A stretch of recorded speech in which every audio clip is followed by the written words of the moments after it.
నమస్తే, నేను Vamsi. Welcome to news chips. Pawan Kalyan బాధ్యతలు చేపట్టిన తర్వాత అధికారులను ఉరుకులు పరుగులు పెట్టిస్తున్నారు. పాలనలో తనదైన మార్కును చూపించాలని పవన్ తాపత్రయపడుతూ ఉన్నారు. పాలనలో తన మార్కు చూపించాలని పవన్ కళ్యాణ్ పరితపిస్తున్నారు. తనకు ఇష్టమైన పల్లె పాలనను తన చేతిలోకి తీసుకున్నారు పవన్ కళ్యాణ్. అంటే పంచాయతీరాజ్ గ్రామీణాభివృద్ధి శాఖతో పాటు పర్యావరణ అటవీ శాఖలను పవన్ కళ్యాణ్ ఏరికోరి ఎంచుకున్నట్టుగా తెలుస్తుంది. ఇక డిప్యూటీ సీఎం హోదాను సైతం ఆయనకు దక్కింది. అయితే ఇలా చాలా బాధ్యతలను తన మీద వేసుకున్నారు పవన్ కళ్యాణ్. ఈ శాఖలను నిర్వర్తించడం మొదటిసారిగా మంత్రి పదవి బాధ్యతలు చేపట్టిన పవన్ కళ్యాణ్కు ఒక రకంగా చెప్పాలంటే కత్తి మీద సామే. అందుకే తన చుట్టూ పటిష్టమైన యంత్రాంగాన్ని ఏర్పాటు చేసుకోవాలని పవన్ కళ్యాణ్ భావిస్తున్నారట. సమర్థవంతమైన అధికారులను ఒక టీమ్గా ఏర్పాటు చేసుకోవాలన్న తలంపుతో పవన్ కళ్యాణ్ ఉన్నారు. అందులో భాగంగానే యువ ఐఏఎస్ అధికారి కృష్ణతేజను తన ఓఎస్డీగా తెచ్చుకుంటున్నారట పవన్ కళ్యాణ్.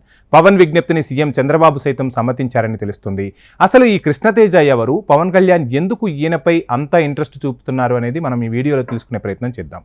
ప్రస్తుతం కేరళలో ఐఏఎస్ అధికారిగా ఉన్న కృష్ణతేజను డిప్యుటేషన్పై పంపాలని కేంద్రానికి చంద్రబాబు లేఖ కూడా రాశారు. పవన్ ఓఎస్డీగా కృష్ణతేజ నియామకం దాదాపు ఖరారైనట్లే. పల్నాడు జిల్లా చిలకలూరిపేటకు చెందిన కృష్ణతేజ 2017 బ్యాచ్కు చెందిన ఐఏఎస్ అధికారి. సమర్థవంతమైన అధికారిగా కృష్ణతేజ మంచి పేరు తెచ్చుకున్నారు. ఇటీవల జాతీయ బాలల రక్షణ కమిషన్ ఆయనకు ప్రత్యేక పురస్కారాన్ని కూడా ఎంపిక చేసింది. బాలల హక్కుల రక్షణలో త్రిశూర్ జిల్లాను ఆయన దేశంలోనే అగ్రగామిగా నిలిపారు కూడా. 2023 మార్చిలో ఆ జిల్లా కలెక్టర్గా బాధ్యతలు స్వీకరించారు. కరోనా కారణంగా తల్లిదండ్రులను కోల్పోయి అనాథలుగా మారిన 609 మంది విద్యార్థులను గుర్తించి దాతల సహకారంతో ఉన్నత చదువులకు వారికి చేయూత కూడా అందించారు. కోవిడ్తో భర్తలను పోగొట్టుకున్న 35 మంది వితంతువులకు ఇళ్లు కూడా నిర్మించి ఇచ్చారు.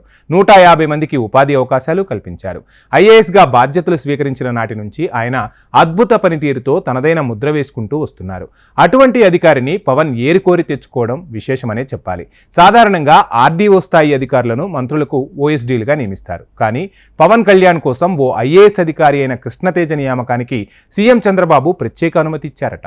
కృష్ణతేజ ప్రస్తుతం కేరళలోని త్రిశూల్ జిల్లా కలెక్టర్గా ఉన్నారు. ఆయన డిప్యుటేషన్పై రాష్ట్రానికి పంపాలని కేంద్ర ప్రభుత్వానికి బాబు లేఖ రాశారు. కృష్ణతేజ గతంలో కేరళలో పర్యాటక అభివృద్ధి సంస్థ ఎండీగాను, పర్యాటక శాఖ డైరెక్టర్గాను, ఎస్సీ అభివృద్ధి శాఖ డైరెక్టర్గా, అలప్పా జిల్లా కలెక్టర్గా సేవలందించారు. ఇటీవల జాతీయ పురస్కారానికి ఎంపికైన కృష్ణతేజను పవన్ కళ్యాణ్ అభినందించారు, శుభాకాంక్షలు తెలిపారు కూడా. 2 రోజుల క్రిందట సచివాలయంలో పవన్ కళ్యాణ్ను ప్రత్యేకంగా కృష్ణతేజ కలిశారు. కేరళ నుంచి రిలీవ్ అయిన వెంటనే ఆయన పవన్ కళ్యాణ్ ఓఎస్డీగా నియమితులయ్యే అవకాశాలైతే స్పష్టంగా కనిపిస్తున్నాయి. పవన్ కళ్యాణ్లోని పవర్, ఆ అధికారిలోని పవర్ రెండూ కలిస్తే ఖచ్చితంగా పవన్ అనుకున్న లక్ష్యాలు నెరవేరుతాయి.